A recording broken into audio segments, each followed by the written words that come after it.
pemirsa, kabar halo pemirsa. baik. Dokter Haikal, kita mau nyapa pemirsa dulu nih. Hai pemirsa. Halo pemirsa, Hai. ketemu lagi dengan kita ya.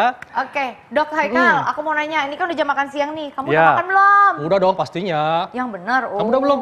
Aku belum, soalnya aku makan malam, semalam aku makan banyak banget. Aku makan mie goreng pakai sate. Hah? Tapi sekarang aku merasa bersalah, Wah. Dok. Aku kayaknya tuh masih kenyang banget, belum lapar gitu. Kenapa salah? Iya, maksudnya kan jadi gendut, Dok.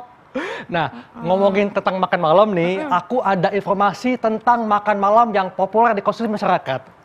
Mau makan apa? Semalam aku makan mie goreng pakai sate. Pakai Enak. sate. Wah, ini lihat ada nih. Kita lihat dulu ya. Ini dia.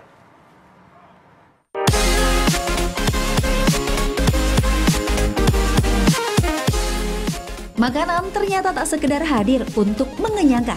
Makanan juga hadir dalam konteks waktu. Ada yang cocok disantap pagi hari, siang hari, dan juga malam hari. Berikut ini menu makanan yang bagi orang Indonesia lebih tepat dimakan pada malam hari. Nasi goreng. Nasi goreng adalah Indonesia. Pomeo yang tak berlebihan. Nasi goreng memang hadir di setiap ingatan orang Indonesia karena nasi goreng selalu ada.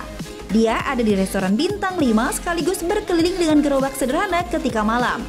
Dalam seporsi nasi goreng mengandung 228 hingga 400 kalori, serta 12 hingga 14 gram lemak. Nasi goreng termasuk makanan yang tinggi kalori dan mengandung lemak jenuh. Jika dikonsumsi berlebihan pada malam hari, nasi goreng bisa memicu obesitas. Sate. Satu porsi sate ayam, sapi atau kambing biasanya terdiri dari 10 tusuk. Dihidangkan hangat dengan lontong, ketupat atau nasi yang disiram dengan saus kacang, saus kari atau saus kecap.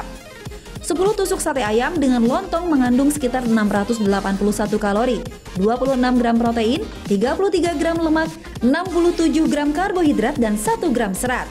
Sedangkan 10 tusuk sate kambing dengan nasi mengandung 515 kalori, 16 gram protein, 7 gram lemak, 40 karbohidrat serta 0,35 gram serat. Nasi uduk. Nasi uduk adalah olahan nasi yang dimasak menggunakan santan. Biasanya dihidangkan hangat saat sarapan maupun makan malam. Satu porsi nasi uduk mengandung banyak lemak, yaitu sebanyak 12 gram lemak serta 260 kalori. Lemak tersebut berasal dari santan yang menimbulkan rasa kenyang dalam waktu yang cukup lama. Tak hanya itu saja, nasi uduk juga mengandung 32 gram karbohidrat serta 5 gram protein. Pecel lele. Di Indonesia sangat mudah menemukan pecel lele. Menu ini biasanya dihidangkan bersama nasi, sayur-sayuran, serta sambal. Menu ini tergolong rendah kalori dan lemak. Contoh dalam 100 gram lele hanya mengandung 122 kalori serta 6 gram lemak. Selain itu, kandungan kolesterol dan lemak jahat pada ikan lele cenderung tak banyak, sehingga aman bagi tubuh. Itu tadi menu makan malam populer di masyarakat dan ada menu makan malam kesukaan Kristal. Bener, Sate ayam. Sate ayam. Ini nih. Semalam aku habis makan sate ayam, literally ini, Dok. Tuh lihat Enak deh. ya. Gimana rasanya? Coba dimakan, Kristal. Coba dimakan. Wah, mantep ya. Ini Saya enak pun lapar banget. jadinya nih. Ini kayak yang semalam aku makan. Tapi Lanjutin di tengah dong, kita lanjutin, nih, tengah kita sudah ada Dokter Ferawati Sudarma, spesialis gizi Hai, klinik. Dokter. Siang, Dok. Selamat siang, gimana nih? Dok, ini Kristal semalam makan sate ayam, Iya, Dok. Ya, Ya, benar, ya. Dok. Aku tuh sekarang tuh jadi kayak merasa bersalah gitu, Dok. Karena semalam itu aku makan mie goreng pakai sate ayam. Nampol sih di perut, tapi tuh kayaknya aku nambah deh 5 kilo, Dok. Bener nggak? Langsung 5 kilo ya. Bener gak sih, Dok, kalau misalnya makan malam itu menyebabkan berat badan bertambah? Fakta atau mitos, Dok? Itu mitos. Mitos. Wah, mitos. Iya, Kenapa, Dok? Kenapa, karena Dok? gini, pertama kan kita udah sering bahas nih, Betul. intinya adalah ketika orang meningkatkan berat badan Iya. pasti karena kalori kebanyakan, Betul, setuju, total Dok. sehari. Kemudian yang kedua adalah makan malamnya tadi, harusnya kan kita sudah belajar berapa persen ya, Dok. Kalau misalnya Kristal makan pagi, makan siang sedikit, tapi makan malam langsung banyak, itu salah. Karena harusnya makan malam lebih sedikit dibanding makan pagi dan makan siang. Yang ketiga, kapan makannya? Iya. Kalau terlalu dekat dengan jam tidur, tentu saja energi yang dihasilkan dari sate ayam tadi Oke. nggak bisa digunakan sebagai energi. Nah, ini baiknya berapa jam, Dok, sebelum jam tidur nih? Betul, Dok. Idealnya adalah kurang lebih 4 jam sebelum tidur. Jadi kalau jam tidur jam 10, maka makan malamnya jam 6 ya? Ya, karena gini, kalau dari penelitian butuh waktu antara 2 sampai 4 jam untuk terjadinya pengosongan lambung. Oh gitu.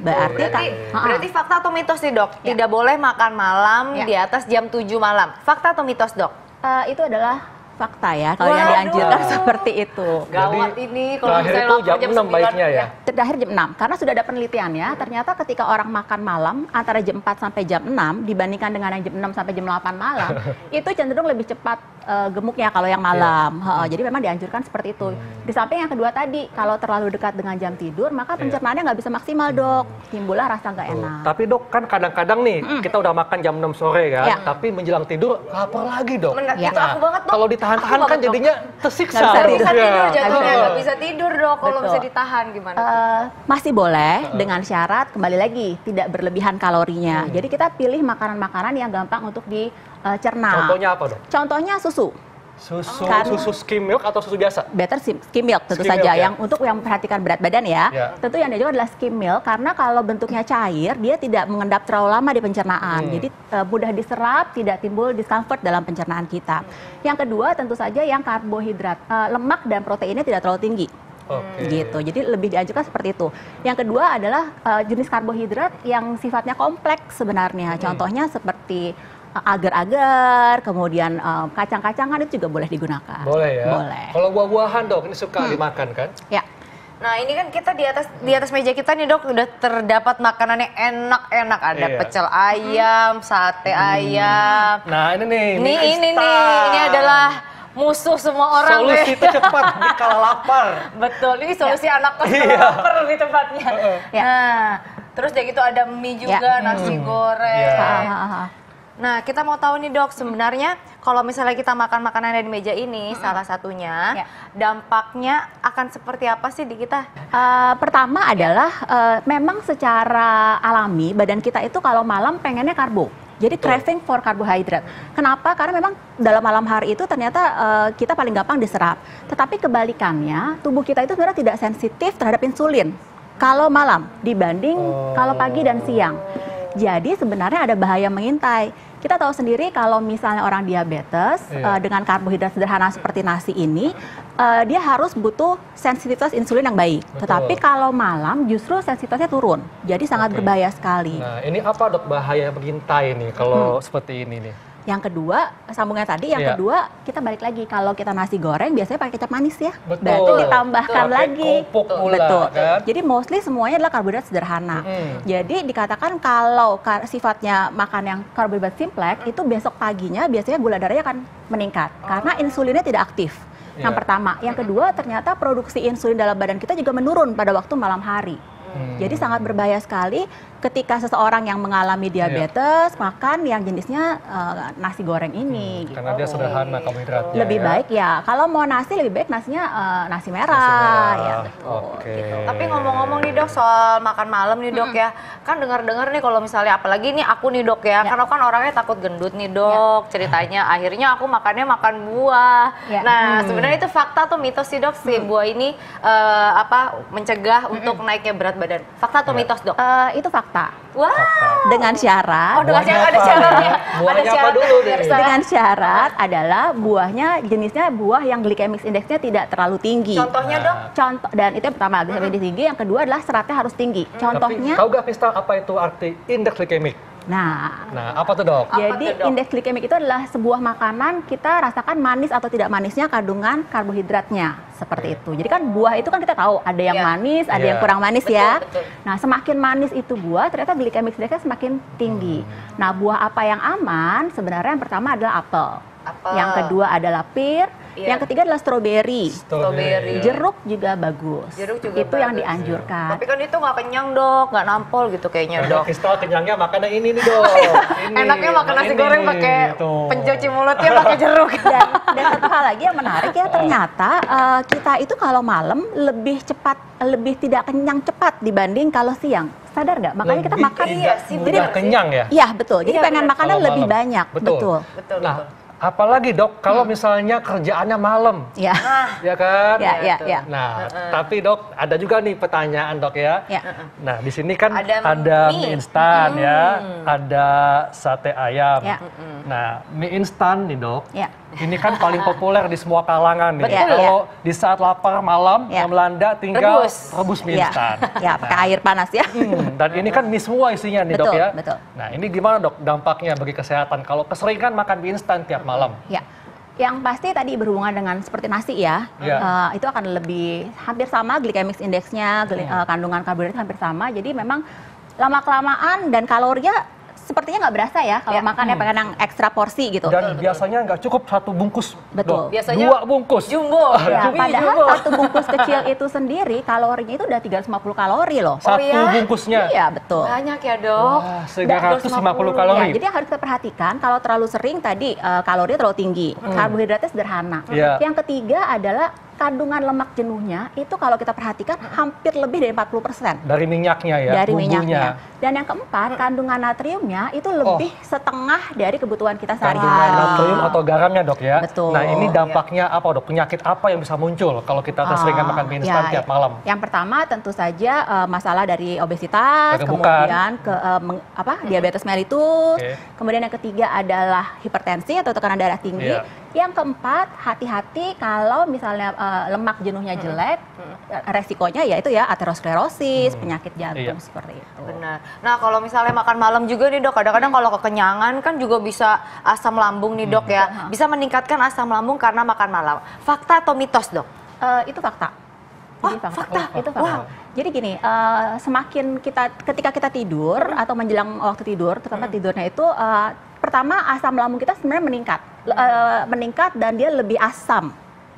Lebih asam, otomatis dia akan lebih merusak dari mukosa dari lambung. Iya. Yang kedua adalah pencernaannya tidak maksimal karena produksi enzim, produksi asam lambung. Kemudian yang ketiga adalah motilitas atau pergerakan usus berkurang.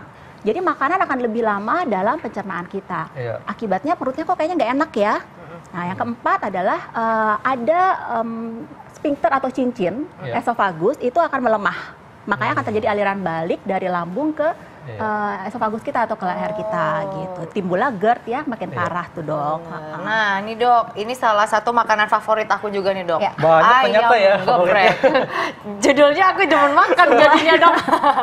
Pecel ayam. Ini kan malam-malam sering dicari juga nih, Dok, ya, untuk para pecinta makan malam nih, Dok. Nah, ini kalau misalnya keseringan makan pecel ayam nih, Dok, walaupun guilty pleasure-nya tuh tinggi, dampaknya apa nih, Dok? Dampaknya sama sih yang tadi ya, obesitas segala Tetap ya, macam. Dan obesitas kalau ya. pecel ayam itu sendiri pertama kan digoreng ayamnya. Kemudian minyaknya kalau kita perhatikan sambelnya juga digoreng juga tuh, Dok. Iya ya, semua digoreng di sini ya, Dok, ya. Dan dilihat lagi ini sayurnya cuma beberapa lembar doang ya. Ini Dikit banget garnish. ya? Ya, jadi garnish aja. Jadi sebenarnya kurang dari seratnya, sayurannya kurang, kemudian berlebihan minyaknya dalam pengolahannya. Proteinnya sih cukup banyak. Biasanya kita sarankan mungkin setengahnya aja dari proteinnya ini. Dan untuk nasinya sendiri mungkin harus dikurangi kurang lebih setengahnya dari porsi ini. Setengah sampai 3/4-nya dari porsi ini. Nah, tapi biasanya, Dok, Ya. nasinya nasi uduk nih. Aduh. Sebagai temannya yang geprek atau pecel ayam. Ya. Bedanya nasi uduk dengan nasi biasa, nasi uduk kan kita tambahkan lemak. Berarti balik lagi Santannya, Dok. Tambah Ya, lagi. berarti adalah kalorinya bertambah. Yang kedua, penyerapannya akan lebih susah dibanding nasi putih biasa.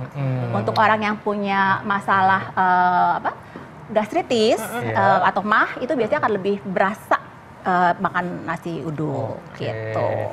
Nah, kalau gitu, Dok, apa nih menu pilihan makan malam yang tepat untuk masyarakat nih agar tidak terjadi resiko kesehatan nantinya? Ya.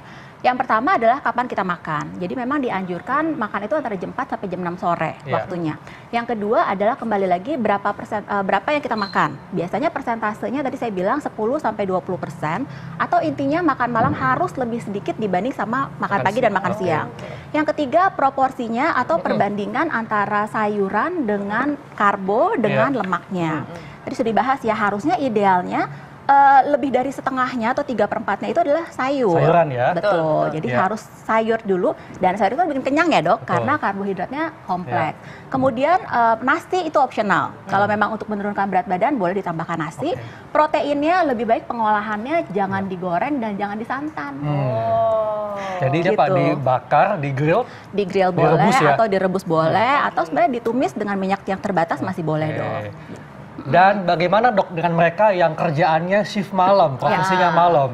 Dan itu kan kadang-kadang jam 1, jam 2 suka lapar kan. Kadang lapar itu, makan itu bisa untuk membuat terjaga. Betul. Nah, ini gimana, Dok? Ya, yang pertama sebenarnya dianjurkan untuk mengikuti pola makan normal. Artinya makan malam tetap jam 6, jam 7 terakhir kali makan. Kemudian jam 9, tetap 3 jam sekali ada snack, tetapi snacknya kita pilihkan yang sehat. Apa tuh, Artinya Dok? contohnya pertama buah, kemudian buah. kacang-kacangan boleh yang direbus, kukus, panggang. Iya. Kemudian ketiga mungkin golongan yogurt yang kalori dan gula tidak terlalu tinggi.